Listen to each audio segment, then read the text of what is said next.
ನಿಮ್ಗೊಂದು ವಿಷಯ ಗೊತ್ತಾ? ನಮ್ಮ ಗಂಡು ಮಕ್ಳು ಹೆಂಗೆ ಅಂದರೆ ಖುಷಿ ಆದ್ರೂ ಎಣ್ಣೆ ಪಾರ್ಟಿ ಮಾಡ್ತವೆ, ಒಂದು ಕಷ್ಟ ಬಂತು ಅಂದ್ರೂ ಎಣ್ಣೆ ಪಾರ್ಟಿ ಮಾಡ್ತವೆ. ಅದೇ ನಮ್ಮ ಹೆಣ್ಮಕ್ಳು ಹಣೆ ಬರ ಹೆಂಗೈತೆ ನೋಡ್ರಿ. ಎಷ್ಟೇ ಖುಷಿಯಾಗಲಿ ಆ ಖುಷಿ ತಡಿಯೋಕ್ಕಾಗ್ದೇ ಕಣ್ಣಲ್ಲಿ ನೀರು ಹಾಕೊಂಡು ಕುತ್ಕೊಂತವೆ. ಎಷ್ಟೇ ಕಷ್ಟ ಬರಲಿ ಆ ಕಷ್ಟ ತಡಿಯೋಕ್ಕಾಗದೆ ಕಣ್ಣಲ್ಲಿ ನೀರು ಹಾಕೊಂಡು ಕುತ್ಕೊಂತವೆ. ನಮ್ಮ ಹೆಣ್ಮಕ್ಳು ಹಣೆ ಬರ ಹೆಂಗೈತೆ ನೋಡ್ರಿ. ಗಂಡು ಮಕ್ಕಳು ಎಣ್ಣೆ ಪಾರ್ಟಿ, ಹೆಣ್ಣು ಮಕ್ಕಳು ಕಣ್ಣೀರ್ ಪಾರ್ಟಿ.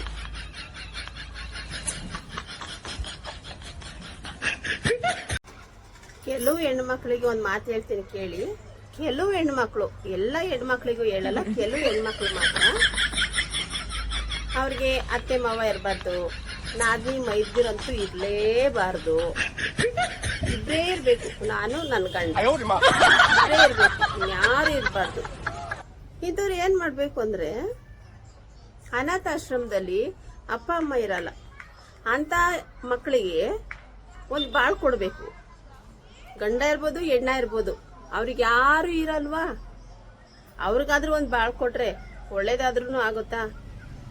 ಕಾಟನೂ ಇರಲ್ಲ, ಅಪ್ಪ ಅಮ್ಮನೂ ಇರಲ್ಲ, ಅತ್ತೆ ಮಾವನೂ ಇರಲ್ಲ, ಯಾರು ಇರಲ್ಲ ಅಲ್ವಾ?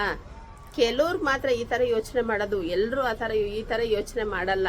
ಕೆಲವ್ರು ಏನು ಯೋಚನೆ ಮಾಡ್ತಾರೆ ಅಂದರೆ, ಮನೆ ತುಂಬ ಜನ ಇರಬೇಕು, ಅವ್ರ ಅಪ್ಪ ಅವರಮ್ಮನೂ ಕೂಡ ಅಷ್ಟೇನೆ. ಕೆಲವರು ನನ್ನ ಮಗಳು ಮದುವೆ ಮಾಡ್ಕೊಂಡು ಹೋಗೋ ಮನೆ ಯಾರು ಇರ್ಬಾರ್ದಪ್ಪ, ಅತ್ತೆ ಮಾವನೇ ಇರಬಾರ್ದು.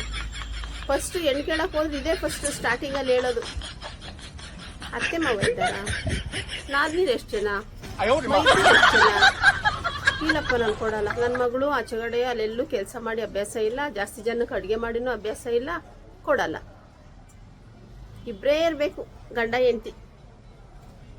ಕೆಲವ್ರು ಏನು ಆಸೆ ಪಡ್ತಾರೆ, ನನ್ನ ಮಗಳು ಮದುವೆ ಮಾಡ್ಕೊಂಡು ಹೋಗೋ ಮನೆ ತುಂಬ ಜನ ಇರಬೇಕಪ್ಪ, ಅತ್ತೆ ಮಾವ ಇರಬೇಕು, ನಾದ್ನಿ ಮೈದೀರು, ಮನೆ ತುಂಬ ಜನ ಇರಬೇಕು ಅಂತ ಆಸೆ ಪಡ್ತಾರೆ. ಅಪ್ಪ ಅಮ್ಮದಿರು ಕೂಡ, ಹೆಣ್ಮಕ್ಳು ಕೂಡ ಆಸೆ ಪಡ್ತವೆ, ಇಲ್ಲಪ್ಪ ನನ್ನ ಮನೆ ತುಂಬ ಜನ ಇರಬೇಕು ಅಂತ ಆಸೆ ಪಡ್ತವೆ. ಇವಾಗೂ ಇದ್ದಾರೆ ರೀ, ಇವಾಗೂ ಇದ್ದಾರೆ.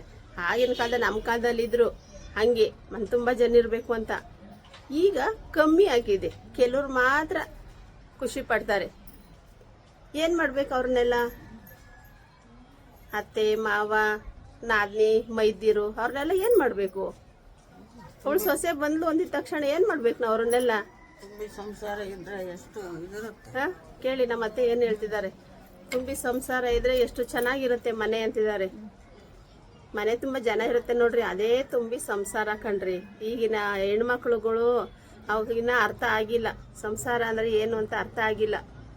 ಅರ್ಥ ಆಗುತ್ತೆ, ಈಗಲೇ ಅರ್ಥ ಮಾಡ್ಕೊಂಡ್ರೆ ಒಳ್ಳೇದು. ಹೆಣ್ಮಕ್ಳು ಯಾರೇ ಆಗಿರಲಿ ಅಲ್ವಾ?